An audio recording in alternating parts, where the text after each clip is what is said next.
Sa mundong ito, may mahigit 7 bilyong tao. Iba't ibang ugali na pwede mong makasalamuha. At sa 7 bilyon na yon, may 4 na taong pinahalagahan ako ng totoo.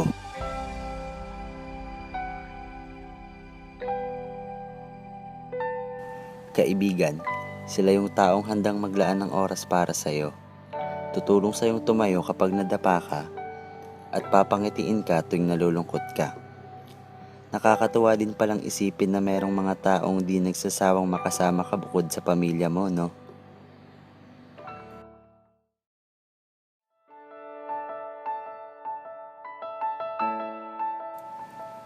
Gitara, tropa at tips. Ito ang aming barkada starter pack. Sa ganitong pamamaraan at ganitong klaseng samahan ay mas lalong tumitibay ang aming pagkakaibigan.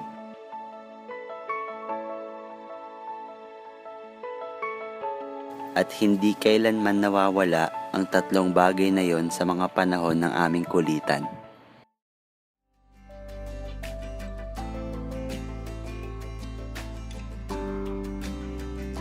Nandyan din naman ang oras ng hindi pagkakaintindihan.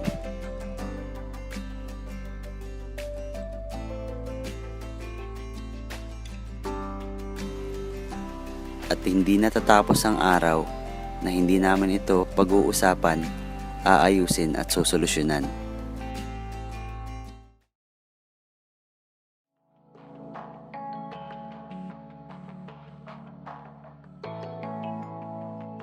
Kahit na may pagkabuli, matakaw kumain, may nahuhuli sa klase, may mahilig mambabae, kami-kami pa rin ang magkakasama sa hirap at ginhawa, lungkot at ligaya, urigman o pirata, lechon o delata, iyak man o tawa.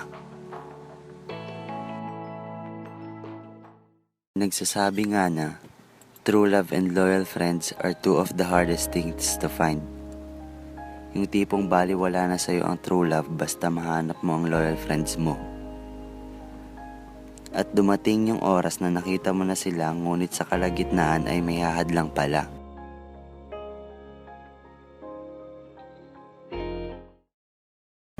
Mapapaisip ka na lang kung isa ka nga ba sa loyal friends na maituturing kahit nang iiwan ka.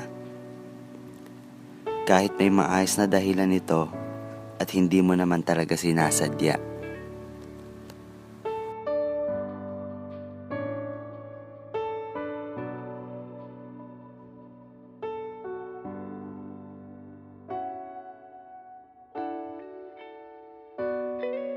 Sa loob ng 19 na taon ko sa mundong to, sobrang laki ng pasasalamat ko sa Diyos na nakilala ko sila.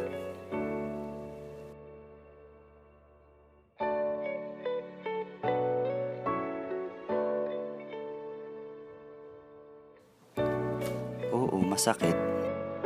Pero kung nakikita mong sama-sama nilang pinapalakas ang loob ng bawat isa, sama-sama pa din ngumingiti at tumatawa, kahit wala ka na, ang sarap alalahanin na kahit sa sandaling panahon nang nabuo ang barkada, nandyan pa rin sila at inaalala ang bawat araw na naging parte ka ng buhay nila.